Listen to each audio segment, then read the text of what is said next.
Recording from an undisclosed location in Sacramento, it's Jeff and Dave Talk Movies.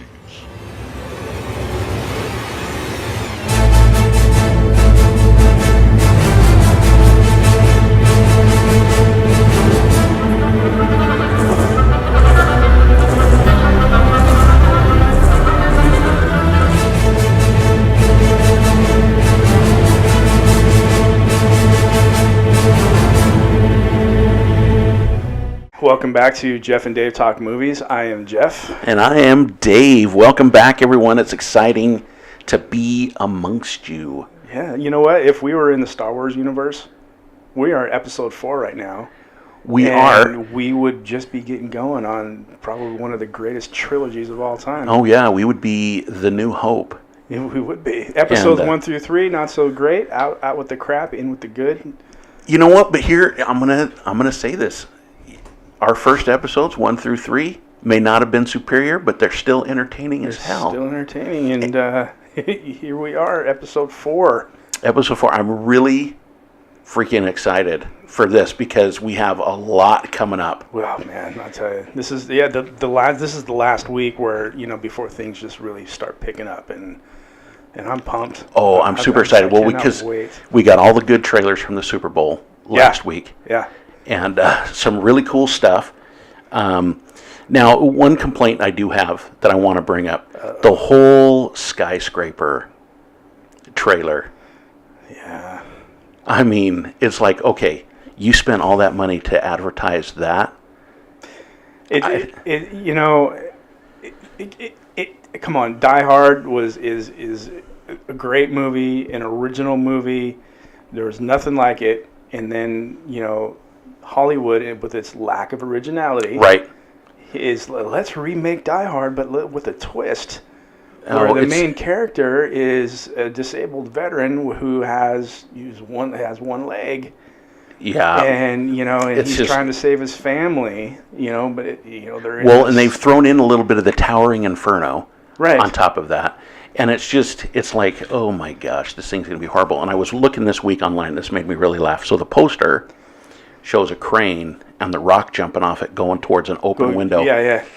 And a lot of math geeks went out there, and they were putting parabolic curves in, and they're like, the angle Rock's of the trajectory, right, and the circumference of the sun, and it's just like, there's no way he's. The Rock's gonna die. The Rock puts out some great movies. He's the biggest box office draw since Schwarzenegger and Stallone and Willis and all those guys.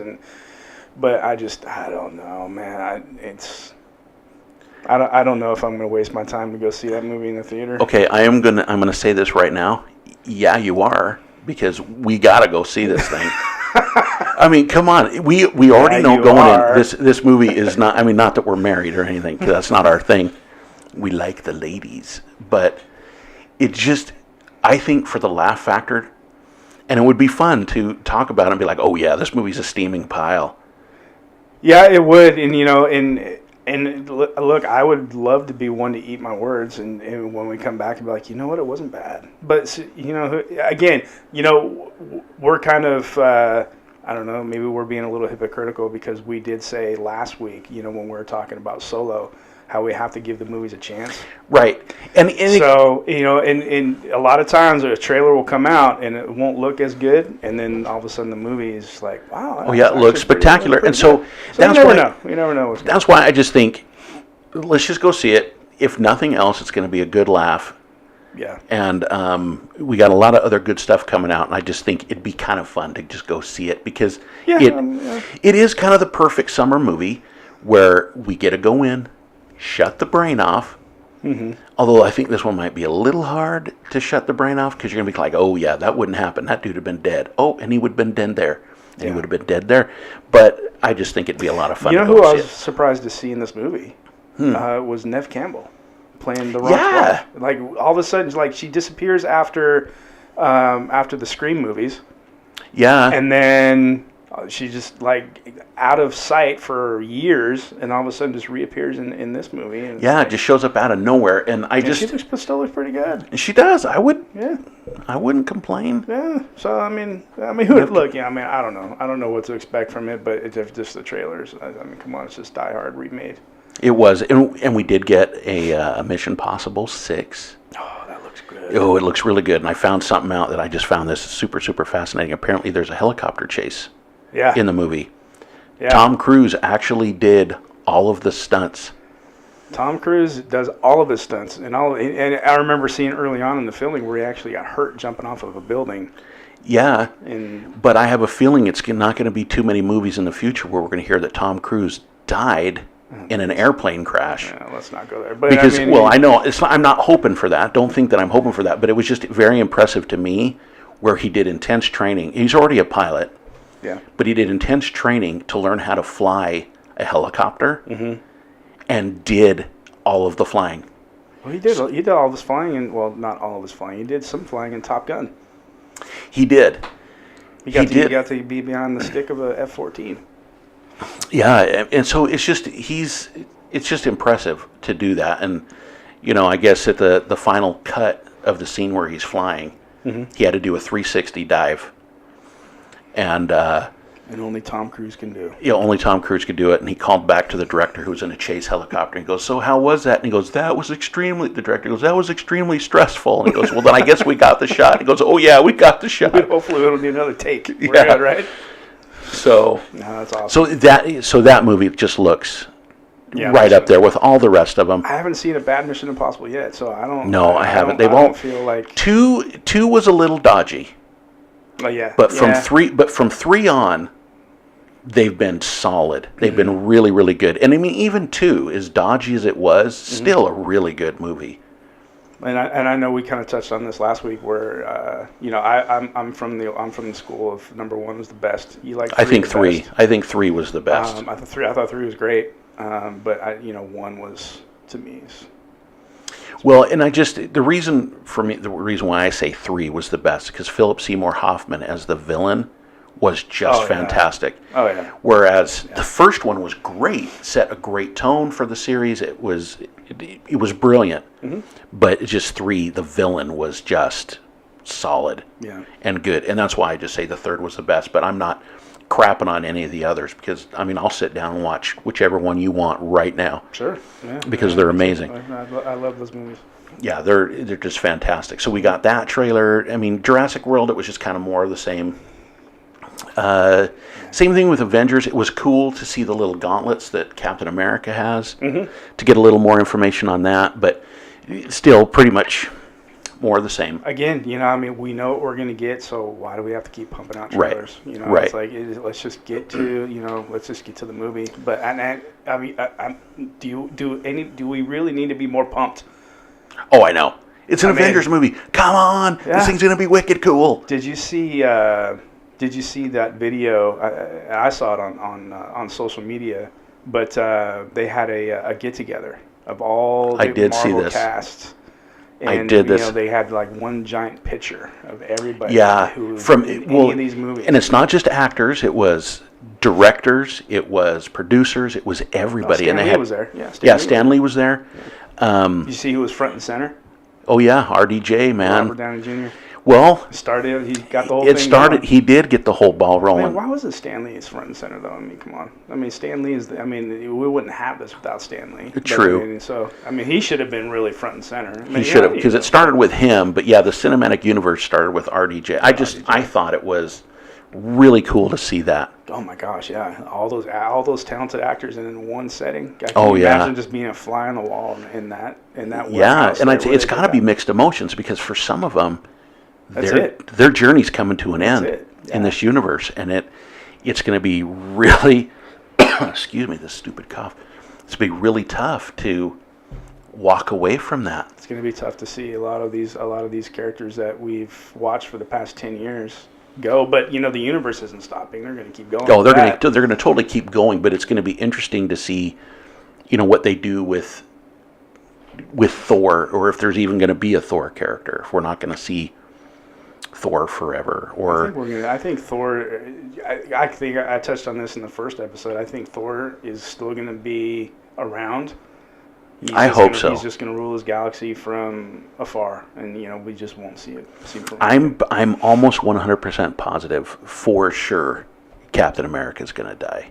Oh yeah, that's done. I think he's gonna die. They're gonna take the comic book route, and Sebastian Stan's gonna take over, and we'll see the Winter Soldier, who's now Captain America, and we'll see him in the next phase. Yeah, that's what I'm thinking, and I have a feeling that this movie, he's gonna die in this movie, and the next Avengers movie that we get next year is gonna be dealing with the aftermath of that. You very well could be. And kind of the picking up the pieces. They kind of set it up that way in the trailer, with Captain America, he's like in exile. He comes back, he's bearded up, and it's kind of like Luke Skywalker coming back, and it's like, it's and they're saying that he's last hurrah.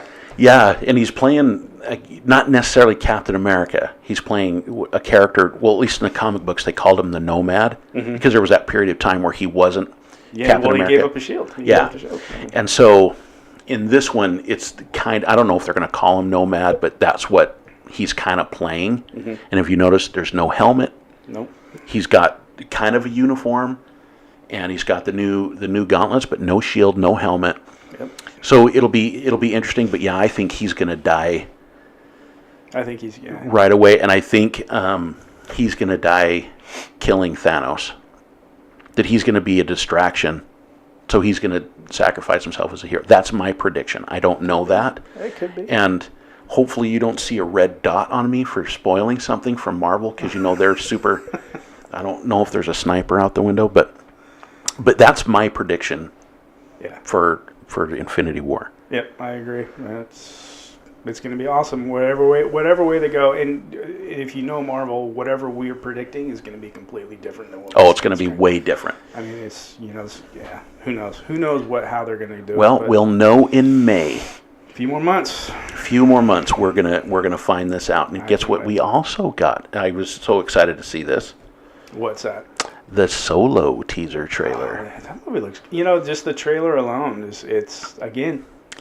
I'm still not completely sold, but that trailer looked cool. It did. It looked visually cool. Well, and the one thing that I love that Star Destroyer coming out. Oh, I know. Whatever in that nebula or whatever, and the TIE fighters coming out. Yeah. And I think I love it so much more, and that's why I loved Rogue One, because it was the Star Wars of my childhood. Right.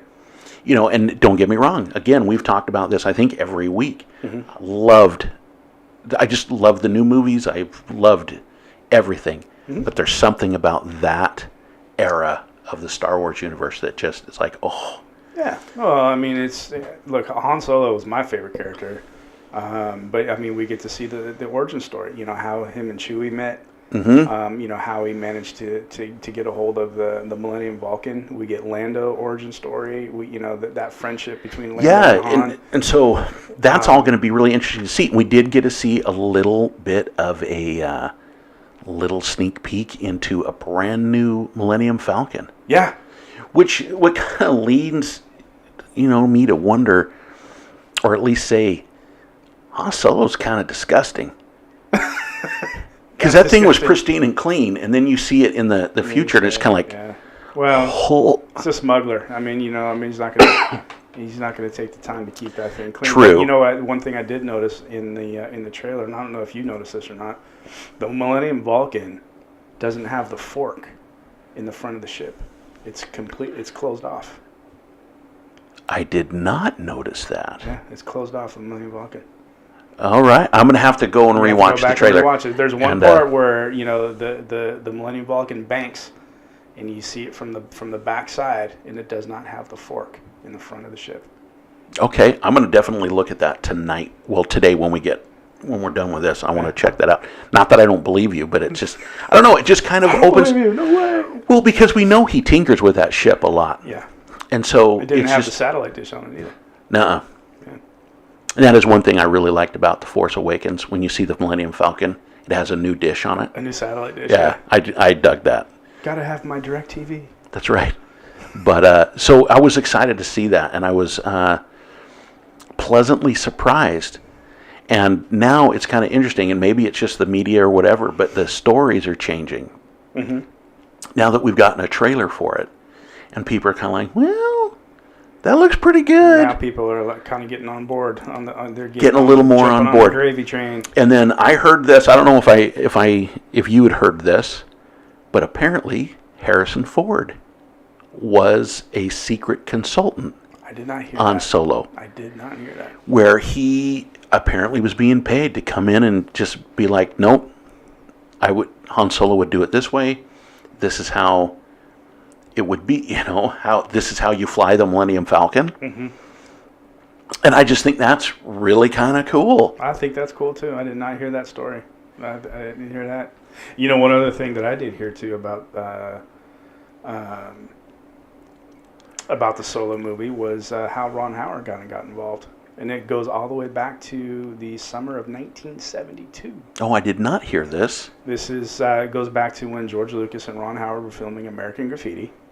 Okay, yeah, back in 1975. Yeah, and they had a break in the shooting, and Lucas and Ron Howard are talking, and Ron Howard just kind of goes, "So what are you going to do after this?" And George Lucas goes, "Well, I'm working on a sci-fi movie. And it's going to be state of the art." And Ron Howard goes, "Oh," because that'd be kind of a fun project to be involved in. Oh, that's cool. Little did anybody know what Star Wars was going to do, in '77 when it came out. But 40 years later, yeah, here he is. Ron Howard gets involved after Disney fires the two directors that they originally hired to film the movie, and he's in seventh heaven because this is his dream. This is well, heck yeah. I mean, I could see him in the middle of filming another Langdon, another like Angels and Demons movie. Yeah, which I think they're coming out with too, by the way. Yeah, I think so. But in the middle of shooting that, and get the phone call, it's like, hold on, okay, cut, hold on. Yeah, oh yeah, okay, I'm on my way. All right. Someone else, you're directing. Okay, I'm leaving. I'm going to go do a Star Wars. I'm going to go do Star Wars. I mean, that's not even an argument. Yeah. Oh, and then this news came out. I think that's really, really cool. But this news came out. The two writers of Game of Thrones have been signed on to do an original Star Wars trilogy. Really? Not dealing with the Skywalker family, not dealing with the original timeline. It's going to be something completely new and different. Good. I think it's a great idea. I think Skywalkers are gone anyways. I mean, Luke's gone, and Leia's gonna be gone. You might, although I think in the next episode you might see the ghost of Luke appear. Maybe you might get a cameo or something. But I think for all intents and purposes, other than Kylo Ren, the Skywalker saga is done. It's done because the movies aren't going to be. You can't keep. I mean, how long can you drag that out? I mean, you got to. Let's change it up. Let's get something new in there. Right. So we can't do a movie about Luke. We obviously can't do a movie about Han Solo. We can't do a movie about Leia. So but I kind of like that though. We've gotten 6 movies, technically 8 movies, dealing with the Skywalker family. Yeah. And I just think, you know what? This world is so rich and it's so vast. Yeah. Expand it. Let's totally expand it. Yeah, I'm all for that. I think that's a great thing. Yeah, but Game of Thrones, I mean, gosh, that would be awesome. Oh, it'd be super awesome. It'd be super awesome. Visually, I can already picture it in my head. How they would do that. Oh yeah, it would be super cool. I kind of hope they go back into the old Jedi. Yeah, that would be the old realm of the Jedi. I think that would be just absolutely brilliant I agree. if they could do that. But we'll see what happens with it. We're a few years out from that. We still have episode 9. There's another untitled story. Yeah, we got Solo. They still have on the books. They haven't announced what it is. I hope it's Obi-Wan, but another Star Wars story. And so we've got a lot of really cool stuff coming up. Nice. In the Star Wars realm. So with that, we're coming up on our first break. Okay. And we'll be right back, folks. So I don't know if you saw it or not, and I know I did because I'm really looking forward to this movie coming out. There's a Venom trailer dropped. Oh, I did see this. It's a teaser trailer. But it is, and we did not get to see Tom Hardy as the Venom, but we kind of got to see what led up to that. We did, and I'm, you know what? There was a lot of people that were complaining online. I saw on this that we didn't get to see Venom, but I'm kind of glad we didn't. I'm glad so too. I mean, you got to leave some kind of intrigue in there. Well, yeah, it'd be a little too much too soon. The movie doesn't come out until October, Yeah. and it's February. It's like, come on, man, we got to work it out. Let's, with all these trailers, let's just get one great trailer, and I don't care if we never see Venom. I mean, you know what you're going to get. Let's be surprised. I would love it if they didn't show him. Maybe just kind of showed his eyes or something. In a or a growl or something, just a little hint of him. Yeah. Because I totally agree with you there. Because one thing that bothered me going way back to the episode 1 trailers. Yeah. Where they showed Darth Maul's double-bladed lightsaber. Mm-hmm. How freaking awesome would it have been to not show that in a trailer at all? Yeah. And then all of a sudden, that final battle, and he puts it to the side, and the first blade comes out, and the second one comes out, and you'd be like, what? Yeah. And it's just like, have some level of intrigue. I mean, right. And if they're putting stuff in there like Venom, if they're putting that in there to get people to go see the movie, you don't have to do that. Tom Hardy That's as enough. Venom. If that doesn't get you wanting to go, yeah, and it's going to be rated R. Nice. It's going to be. It's like, okay, we've shown no footage whatsoever right now. How many of you, show of hands, not that we could see it, are going to go see it just based on Tom Hardy, Venom, rated R? That's it for me. And they've hinted that it's in the MCU. Well, yeah. So we don't need to see Venom. It's going to be freaking amazing. Some of the comments I read on there were, I can't believe Tom Hardy's playing this. Everybody knows that Topher Grace is the best Venom. Okay, like, that right there. Seriously, you've got to be freaking comment deleted. Oh yeah, that. If I was a moderator for that, I'm like, dude, you're gone. Yeah, you're done. You're banned. Don't even go there. I'm not knocking Topher Grace. I mean, whatever. He's a fine actor. I mean, he's doing something that I'm not doing right now. He's making movies, but still, true.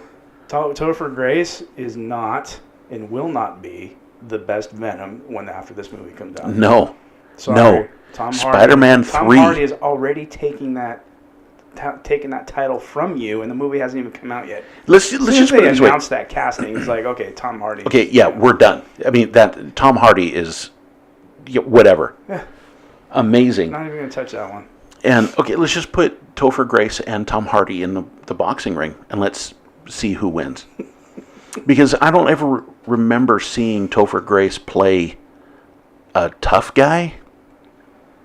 No, you haven't. He's mainly the soy boy in a lot of these movies. Other than Venom, the only other movie I remember Topher Grace in was Ocean's 11. Mm-hmm. And he played this. He was playing a version of himself. Right, he's playing the super popular actor. And Ocean's 11, the part that killed me is Brad Pitt's character is teaching all these actors how to play poker in the back room of this club. And Topher Grace's character comes out of the club first to this mob of screaming fans waiting outside this club to get his autograph. And George Clooney and Brad Pitt kind of fight their way around him and through the crowd. And not one person pays attention to them because, in the movie, who are these people? Right. But in real life, I mean, you got two of the biggest actors in Hollywood walking through this mob of screaming fans. And as soon as they get through this mob, and, Topher Grace is like, signing autographs and whatever, and they just kind of look at each other and smile and walk off. Like, yeah. Yeah. Yeah, we're going to give him his moment in the sun. I freaking love that movie. Ocean's 11. Ocean's 11 was great. I can watch that movie over and over again. It just never gets old. The first one and the last one were actually really, really good. The second one was a little iffy, but still pretty entertaining. Yeah. I love the first one, though. First one was great. That's great. I mean, we'll never get that again. Rest in peace, Bernie Mac. And but I mean, that was just a great. Oh, it was fantastic. Great cast, perfectly well done. I mean, it was just I even like that better than the Sinatra version, and the Sinatra version was epic as was well. great. Well, but that was the nice thing about the first and the last, that they paid homage to that. Yeah. They really had that 1960s Vegas kind of a gangstery feel, and I really liked that aspect because it's kind of a little bit of a throwback to The Godfather. Yeah. And Andy Garcia in there. Yeah, and I love those freaking movies. Yeah. And it was just, it was great. That was a great flick. That was a Great movie. See, shoot, I'm not going to get anything else done today. So I want to go home and watch that. Go home and watch Ocean's 11. I mean, come on. I mean, I remember Ocean's 11 got me through my divorce. Oh, really? So when I had initially split up from my ex a long time ago, Ocean's 11 was the one movie that I when I moved out, I grabbed it just because I got to watch something. And I remember popping it into my DVD player, and that was on repeat every single night in my that's house. awesome. You know, it was one of the things, since we're bringing up sad stories. Sorry. No, it's okay. But you know what? I had that. Just look. I mean, it's... Well, no, and that's remember when my wife was going through, my late wife was going through her cancer treatments. Yeah. It was one of the movies that she would go to because it was Oceans? kind of and she'd watch. I think all three were out at the time. She would watch all three. Nice. And it was just something because it was light. Mm-hmm. It was fun, and a bunch of good-looking dudes. It was one of those movies you can truly escape in. Yeah, it really was. And so she would watch that, and so now when my son and I watch that movie, it brings a smile to our face because we're like, oh, remember Mom? Because she ended up passing away, but it was, it's just one of those movies that you can't escape yourself into, and it's just this really fun movie. There's not a ton of language. Yeah. It's just it's just brilliantly done. Yeah, no, I agree. That was one of, we got off topic a little bit because totally, we were talking about Topher Grace, but that was just that one scene popped in my head with Topher Grace coming out, and he's it was great. He played this little squirrely actor, but he's not the best vet. I'm sorry, Tom Hardy is going to be the best. Actually, vet. I'm gonna say this: he's not even in the top 10. Yeah, not even in the top 10. Not even the top 10, because it's just, I don't know. When it comes to a guy, especially a villain, I want a dude that looks like he's going to rip your head off. Yeah. And Tom Hardy's the kind of guy that looks like he's been in a fight or five. Mm-hmm. And it's just like, why are we even having this conversation with Topher Grace? Yeah. As far as I'm concerned, Spider-Man 3 was a fever dream. Oh, man, that movie. Oh, that was just, it was like they had a long drunken weekend, and then we're like, oh, crap, we're shooting this movie on Monday. We should probably get a script done. It just was horrible. Yeah, other than that first one, the first one was, that's the Tobey Maguire one, the first one, that was the best in my opinion. Of those three.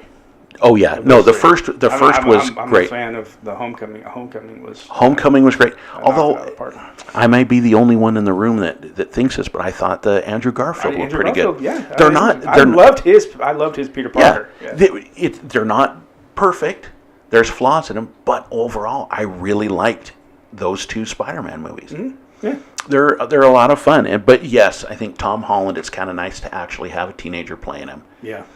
And he plays him great as the awkward, I don't know what I'm doing, kind of like a puppy. Yeah. And I hope we have Tom Holland for a long time as we move into the next phase of the Marvel universe. It sounds like he's being set up to do that, to take on a leadership role in the Avengers once everybody's gone. Yeah, and he had the perfect mentor for it. He did. So Tony it'll be fun to say. We've got a lot of cool stuff coming. Yep, I can't wait for it. I'm going to completely switch gears here a little bit. Switch them. I came across an article this week, and now I'm a huge fan of Tom Hanks. Oh, well, who isn't? Going all the way back to the movie The Bachelor. Bachelor Party. Oh, Bachelor Party. Oh, yeah. Bosom Buddies. He was great in Bosom Buddies. Yeah. But Tom Hanks can do no wrong. Okay. I've not, well, other than the Robert Langdon movies, whatever. But I mean, still, I mean, have you ever seen a bad Tom Hanks performance? No. In fact, you know what? I remember a long time ago, there was a movie that came out. It was a made-for-television movie, I believe. It was called Dungeons and Dragons. And Tom Hanks played a character where he got totally immersed in the game, and and it completely took over, and he ended up living in the forest or something. But I mean, even back then, you kind of saw the range from him because he was this comedic actor who had this he can do anything, and right. Here we are. I came across this article. Tom Hanks is going to be playing Mr. Rogers. Oh, that's going to be good. In a movie titled "You Are My Friend." Oh, I have a feeling you're going to need to prepare yourselves for some tears. You're gonna shed some tears in that movie. Yeah, I guarantee even the most manly of men are going to cry. I loved Mr. Rogers. Oh, me too. And he was just from what you saw on the show. Apparently, that is who he was. Mm-hmm. That he was genuinely that good. And I remember a few months ago reading an article about somebody that was going through a really rough time, and they just happened to get on an elevator with Mr. Rogers. Mr. Rogers, yeah. And they were just saying that they had just lost their grandpa, and there's a lot of other stuff going on, and they were contemplating suicide. I remember that. I saw that story. And it was just wonderful where Mr. Rogers could sense that. And the kid just went, I'm a huge fan, and you've gotten me through some really hard times. And Mr. Rogers says, it looks like you're going through a hard time right now, or something like that. And he actually sat down and talked with him. And basically, he never said that he was going to kill himself. But Mr. Rogers basically talked him down, gave him a hug. And at the end, it was just like, it was amazing because he's like, he didn't have to do that. I'm just nobody. But that's the kind of person that he was. Kind of person. I remember another story I heard. It was when Mr. Rogers was a kid, and he and his mom were watching the news, and all these bad stories kept popping up on the news because that's what the news does. They just air all these bad stories. Yeah, if it bleeds, it leads. And I remember his mom saying, don't get too affected by this. You have to look for the people who are making a difference in times of turmoil. So when you have a disaster out there, don't focus on the people getting hurt. Look for the people who are making a difference, because that's how you know that there's hope in the world. When you don't see people making a difference, that's when you can start to lose hope. Mm-hmm. But there's always going to be people making a difference, because that's being human. Yeah. And caring for other people. Well, and that right there, that was, I was like, wow, that's pretty powerful stuff. Well, and here's something else too. He pretty much single-handedly saved PBS. Yeah. And saved the VCR industry. No, seriously, he was up against Congress. I think you can find this on YouTube, where he said, basically, let kids record my show. Mm-hmm. Let them watch it. Let them, watch it in playback, because if it makes people happy and it makes people better people, then they should be able to do it. That show still stands up today. In fact, after I read that article, I had to go back and I YouTubed the opening of the song "Won't You Be My Neighbor." Oh yeah. Where he walks through the door and he's taking off his sweater and he takes off his shoes, and I'm like, okay, I have to envision Tom Hanks in doing it. And I could totally see it. I can totally envision it. Well, and Tom Hanks can pull this off. There's no other actor on the planet that I would trust that role to. Who? Nobody. There's nobody. You can cast anybody, but who would be able to seriously, truly pull it off? And Tom Hanks. Tom Hanks played Walt Disney, for crying out loud. And when you're watching that movie, you don't see Tom Hanks. You see Walt Disney. Although, so I can totally see that. One actor did come to mind, and this is not sarcasm at all. Tim Allen. And the reason why I see Tim Allen is because Mr. Rogers was kind of like Santa Claus in a way, where you knew you could go up to him and tell him anything, and there'd be no judgment, there'd be no criticism whatsoever. He would just accept you completely. Yeah. You go watch those Tim Allen Santa Claus movies where he embodied Santa Claus. Yeah. I could see Tim Allen playing a good Mr. Rogers, but that's probably the only other one. But Tom Hanks is a perfect choice for that. I think where when I was saying Tom Hanks can do no wrong, you don't see his name in the tabloids. You don't, he's not at all. probably the most liked actor out there. He's the most real and down to earth. I mean, you see Tom Hanks every time you turn on social media. He's popping in people's weddings. He's popping in people's photo. There was one couple who were taking photos in Central Park after the wedding, and up. Yeah, Tom he Hanks just came is jogging up. strolling in. Hi, how you doing? And everybody's like, "Whoa, Tom Hanks." So I mean, it's just he's the most real and down to earth person that you'll ever meet, and I think that's why I think he can pull this off better than anybody. Going back to the whole the characteristics of Mr. Rogers, who he really was. He was just this kind of good doing stuff like and that. Tom Hanks does that kind of stuff. Yeah. He kind of embodies that. So you look at Tom Hanks, I think his body of work. You don't cast him because of what he's done in the past. As an actor, right? You look at how he is outside of it. Right. And he embodies Mr. Rogers away from the cameras. Yep. I think so. I think that's a perfect choice. I think it's I like your choice, Tim Allen. I didn't even think about that, but he's the only one I could see if you were going to have another actor in there. He's the only one I could actually see doing that. But Tom Hanks, when you had mentioned that this morning, it was like, oh yeah, no, that's good. He's going to do a ton of. He's going to do an amazing job and take Kleenex.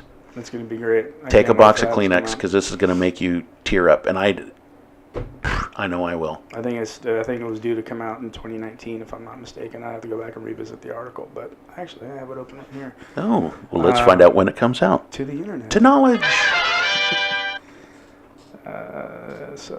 Tom Hanks, 2015, and of course it doesn't show. But I want to say I saw something where it was coming out in 2019. But that would make sense. That would make sense. But it'd be great if it was a Christmas movie. Oh man, yeah. But I don't think they've started shooting on it yet. No, they haven't. It was just announced that TriStar Pictures had just landed the distribution rights to the Mr. Rogers biopic, You Are My Friend, with Tom Hanks attached to play the iconic TV personality. It's going to be directed by Diary of a Teenage Girl director Mariel Heller. So again, another female director, which is awesome. Which is super awesome. And this one, for a fact, is going to get Oscar buzz. Oh yeah. And it darn well better win. Yes, and yes, I would love to see that. I would love to see Tom Hanks walk away with Best Actor on this. I mean, I'm already campaigning for it right now. Yes, let's make it happen. That's right. Academy, redeem yourselves. Yes, please. From the fiasco that is this year. You definitely need to do that. Yeah, come on. Give it to us. Now, speaking of just in talks with people, I don't know if you heard this. I just found this out last night. Joaquin Phoenix is in talks to play the Joker. Yeah, exactly. So, what kind of Joker movie are we going to get? And I don't know. Why do we need a Joker movie? Well, let's talk about it after the break. Let's come back because both of us, I think, are going to have the same feelings on it. So, folks, just stick around. We'll do it when we'll be right back. You don't want to miss this. Yeah. Yes. So when we left, you had dropped some bombshell news about the Joker. Yeah, so I started reading about this. Nothing's set in stone yet. They're in talks, but it sounds like they're headed this way. And I have... Okay. This is where DC is having its issues. At the head of Marvel, you have Kevin Feige. And Kevin Feige is the guy, the captain of the ship. And he's saying this is the direction that we're headed. And he's giving... I think that's why Marvel seems so cohesive and why it's so solid. DC, on the other hand, is just kind of chucking stuff at the wall and seeing what will stick. And they're just kind of all over the place. There's no cohesive vision. They brought Jeff Johns on from the comic book division to kind of be that voice, but it just sounds like they're doing whatever they want. And this is turning into a shit show because I just pulled it up on the internet, and we have 3 top stories on this. It's a Todd Phillips film. The middle story of the 3 is Joaquin Phoenix will likely be the next Joker. The other 2 that are bookmarking this is Tommy Wiseau interested in the Joker role. Tommy Wiseau wants to play the Joker in the Todd Phillips film. Oh boy. You know what? Why do we need a Joker film? First of We all, don't. I don't think we need an origin story for the Joker at all. We don't need a solo movie for the Joker We've already at all. had an origin story for the Joker in the original Batman, played by Jack Nicholson. That's all you need. You don't. I would agree with that. need- But see, you don't but need it. going to Heath Ledger's Joker, we didn't know his origin story, and we didn't freaking didn't care. care. We You don't didn't need care. it. He was a creepy guy, a scary guy, and you didn't know what he was going to do. Come on. We don't need a standalone Joker movie. No, we don't. At all. And you look, okay, Heath Ledger embodied the role. I mean, it was his last role. I mean, he did it. It was He did an amazing job. mind-blowing. Jared Leto came on board. I was, a little skeptical, but He did liked pretty good. Jared Leto's Joker. He did a good job. And apparently he's going to keep playing the Joker because this Joaquin Phoenix version is going to be an alternate in the alternate DC universe. So you're still going to have Jared Leto playing the Joker in the next Suicide Squad movie, but you're going to have Joaquin Phoenix likely playing it in an alternate universe. Yeah, I disagree with this 100%. Come on, man. Don't do it. Please don't do it. Your movies, other than Wonder Woman, have not done super great. I've enjoyed them. We've talked about this before. I've enjoyed them. But, Kate, your movies aren't doing that great. No. This is why. You start doing an alternate timeline movie, people are like, okay, what's going on? Yeah. Why is he playing the Joker? Why isn't the other guy playing the Joker? Why is there a new Batman in here? Why is there another Batman over here? Why? It's like... They're just doing everything so wonky. Warner Brothers. Oh, stop. it's just, yeah. Stop. You are your own worst freaking enemy. horrible. Stop doing this. Stop. This is a horrible idea on the top of a horrible idea.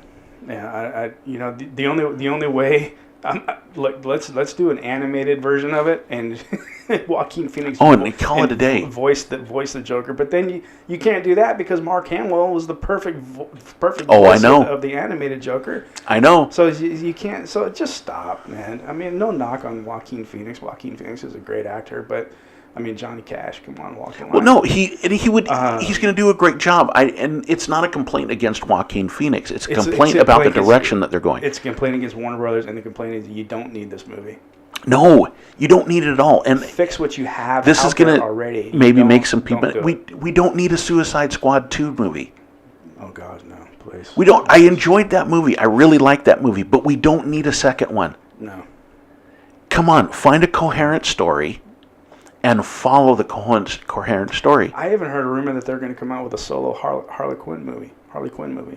I've heard that, but I think it was going to be they were going to add Catwoman and Poison Ivy to that. So it would be kind of a Birds of Prey or a. I would be more interested in that than a standalone Joker movie. I agree with that. I mean, let's not mess with the character of Joker any more than what you already have. I honestly think this is one area where they're going to totally jack it up. They're going to screw it up. Don't do it. Really bad. Please don't do this. You've already taken. I mean, you needed to recast the Joker. Heath Ledger's. Rest in peace. But Jared Leto, I think, was doing a great job. And so, how long is the Joker going to stay alive? I mean, seriously. I mean, do we need to keep him around? Yeah, I mean, come on. I think yes, he needs to be a fixture in the Batman mythos. I totally think that we do, but we do not need a standalone Joker movie. Well, I mean, I don't think he needs to be a fixture. I mean, he got killed off in the first Batman. Jack Nicholson's character, they killed him off. They weren't afraid, to bring in a new villain and. Yeah. Okay. Great. I mean, you can probably do a trilogy with him in there or something. But I mean, at some point, you're going to have to get some new blood in there. You're going to have the Joker stay around. You're just going to keep recasting him, and it's pointless. Why? It's way pointless. I think part of the reason why they're doing it is in the comics, they did a whole 3 Jokers storyline where there was actually 3 Jokers. And Batman ended up being one of them, and it was like, okay, what are you guys doing? I disagree with their I think this is a horrible idea. They need to give it up. Stop it. Here's what I think you need to do. After Phase 4 of Marvel, write a big freaking check to Kevin Feige. Yeah. And bring him over. 86 him. Yeah, and just have him come over to the DC universe and have him take over. Yeah. That's what I think needs to happen. Let's just stop this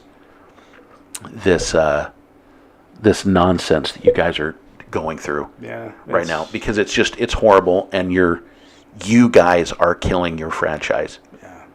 I agree. I totally agree.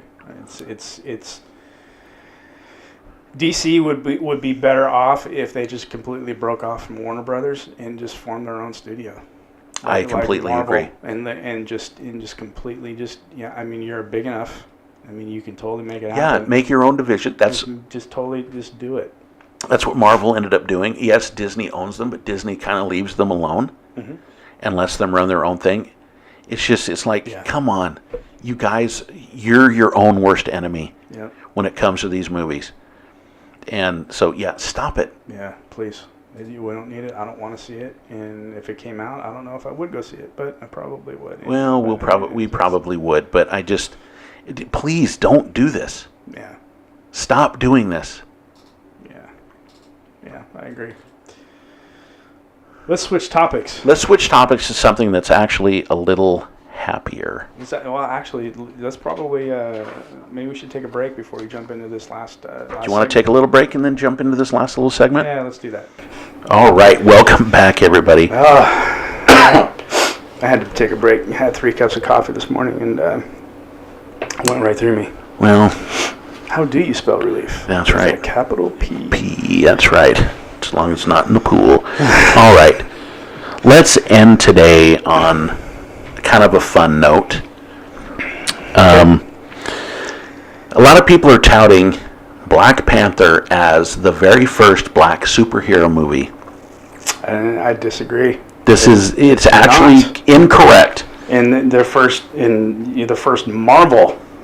They're saying the first Marvel black superhero. And that is incorrect information. That is incorrect. So we're going to go this last segment today with 5 black superhero movies that came before Black Panther. And everybody, we're just warning you ahead of time, this list is kind of sad. It's very sad. It's kind of sad. So, looking at number 1 right here. Number 1 is The Meteor Man, 1993. Oh yeah, it was rough.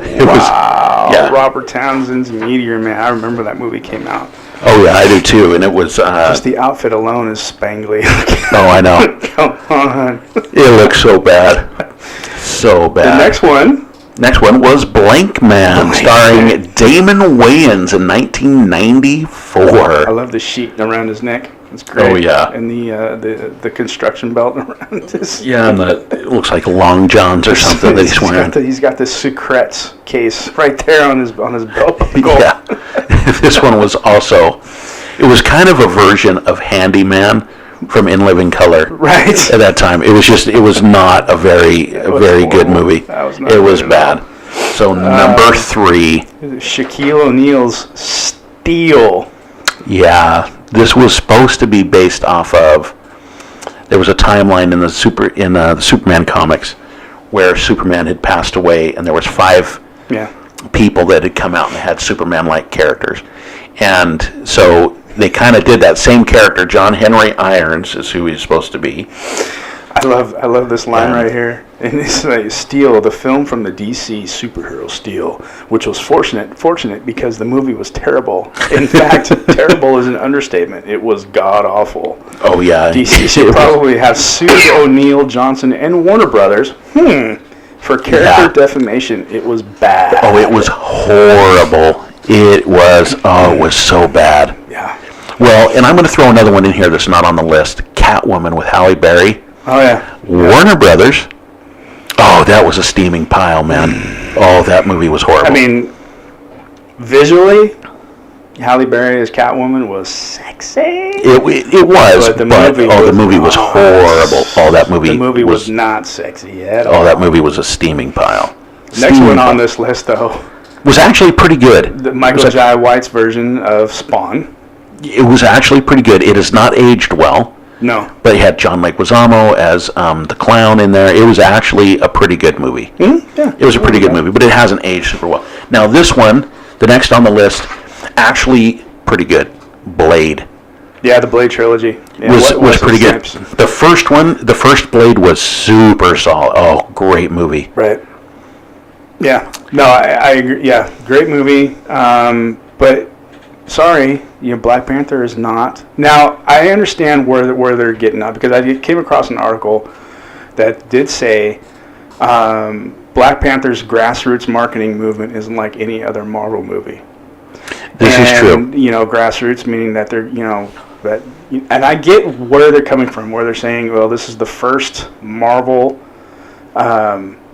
movie where you have a black protagonist in the lead role. But I'm even gonna say this. I'm gonna continue this. It is a predominantly black cast. I think we have 2 white actors, and that's it. But they're saying that this is the first Marvel movie with a black protagonist in the lead role, and it's not. It's not. But it's an all-black cast and a black director, Ryan Coogler. Okay, there's that. But it's not the first one. Because Blade would have been the first one. I get where Disney is coming from. Disney in their marketing, it's the first one that Disney in the Disney involvement with Marvel. It's the first one. Well, and that was the other issue when Logan came out, and everyone's like, when Deadpool came out. Oh, this is the first rated R superhero movie ever. No, it's not. Blade was the first rated R superhero movie ever. Why does everybody overlook Wesley Snipes' Blade? I thought they weren't like groundbreaking, and it was like, oh my god, they're great movies, but it was a very good trilogy. It was, and I think part of the reason for that, the reason why Blade's not recognized, is because we see it as a vampire movie, not as a superhero movie. Yeah. And I think people didn't realize, and I don't think they advertise it as, this is a comic book hero. Mm-hmm. And he exists within the Marvel universe, and they're talking about bringing Blade back into the Marvel Cinematic Universe. I hope they do. And Wesley Snipes is pushing hard to play him again. Yeah, why not? Yeah, no, and I like that idea. But yeah, so when you're hearing information out there, I mean, when you got the internet and you can just do a Google search. One movie that we forgot to mention with a black protagonist in the lead role. Mm-hmm. Hancock. Yeah. Will Smith. We forget that was a comic book movie, but it was a comic book movie. Mm-hmm. I mean, I don't think it was based off of a comic book, but he is a superhero, and that movie was pretty good. I loved Hancock. Oh, I thought it was a great movie. It was a great movie, and another one too. And I actually did not see this. It's a movie called Slight. Yeah, I didn't see it either. In 2016. I don't think anybody saw it. And it's this WWE brainchild picks up where Hancock left off. So I did not see this. So apologies to the movie, but yeah, it was not. I don't even remember hearing about that movie. Yeah, I didn't either. So I have no idea what it is. Yeah. So I mean, so again, Disney's, I get where they're coming from. They need to, they need to market this their own way, and and push it. That they're hoping that everybody has forgotten about that part of the universe. Right. But they have not. We have not. Well, we haven't. The internet is forever, and but that's okay. This again, and we've talked about this every episode too, and we're going to be talking about it next week because we do finally get Black Panther this week. Even the dogs disagree. I know the dogs disagree. It's just, who cares if it's not the first black protagonist in a movie? This movie is going to be amazing. That's going to be awesome. It's going to be super awesome, and so who cares who was first or who was second or whatever. Mm-hmm. This movie's gonna blow everybody away. It's gonna be the biggest one of all of them that have ever come out. I wonder if we're gonna see. I wonder if we're gonna start seeing after this year. I wonder if we're gonna start seeing more diversity in the Academy Awards because of this movie. I wonder if we're finally gonna start getting the recognition that the movies deserve to get, and I would love to see that happen. I would too, but I don't know. I don't know, because it is, I don't know. It's pretty sad that they have to come out with the NAACP has to come out with their own awards, which I don't even know if they still. I remember for a while they were airing those on TV. I don't know if they still have the NAACP. Yeah, I don't know. But it's sad that they have to do that, and I think that with this type of movie coming out, it being hyped as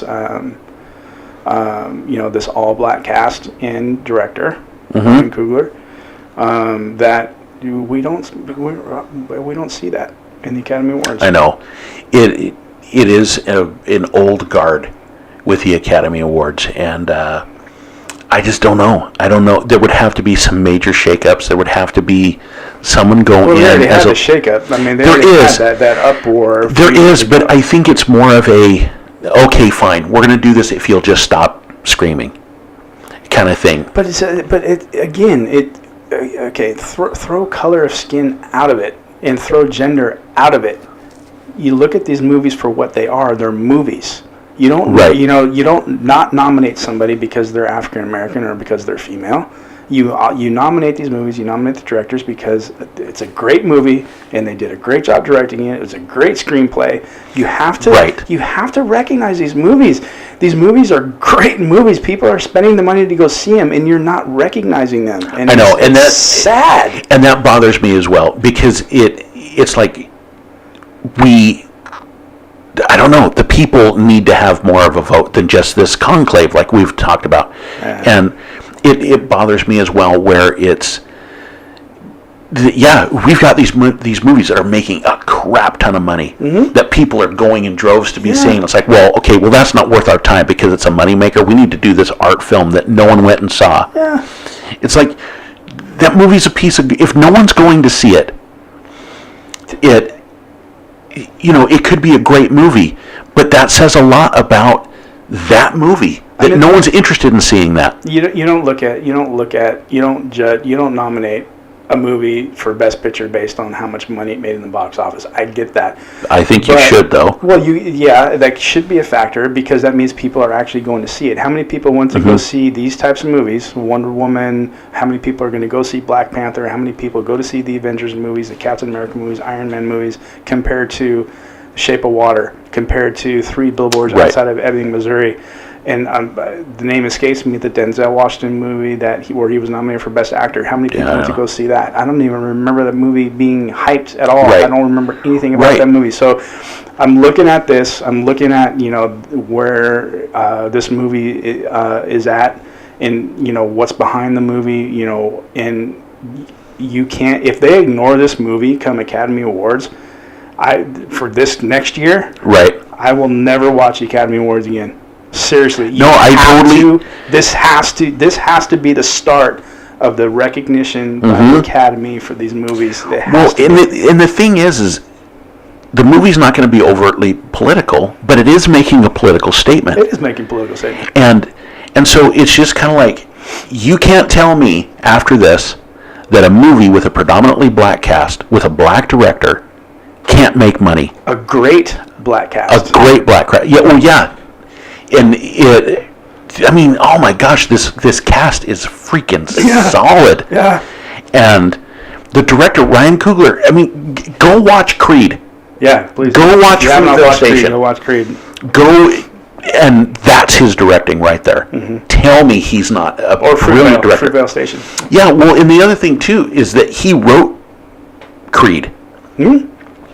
And for it to be in that Rocky universe and to touch every note of a Rocky movie and be that solid and that beautiful and that touching and it was just an amazing movie. Yeah. That man needs to be up there with some of the great directors. And this movie, the Black Panther, is going to blow everybody away. Yeah. And it needs to be recognized. It does. It totally needs to be recognized.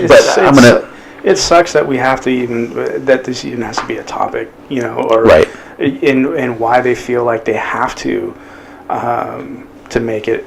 Well, I understand why it's an all black class based on the location of the movie where it's being filmed. Uganda, I guess, is being pushed as, and it is not. I guess it is the most technologically advanced in the entire world. Is how they're pushing this movie, and when you watch the trailer, you definitely see the technology in the Marvel universe. But it takes place in Africa, so you're gonna have an all-black cast, and then let's throw a black director in there as well. I mean, let's make a statement. So again, if you're doing that, and this is a trend now where you're going to start seeing more female directors and more black directors, then you have to start recognizing these movies. Let's not wait till the MTV Awards. Let's not wait till the Screen Actor Guild Awards or anything else.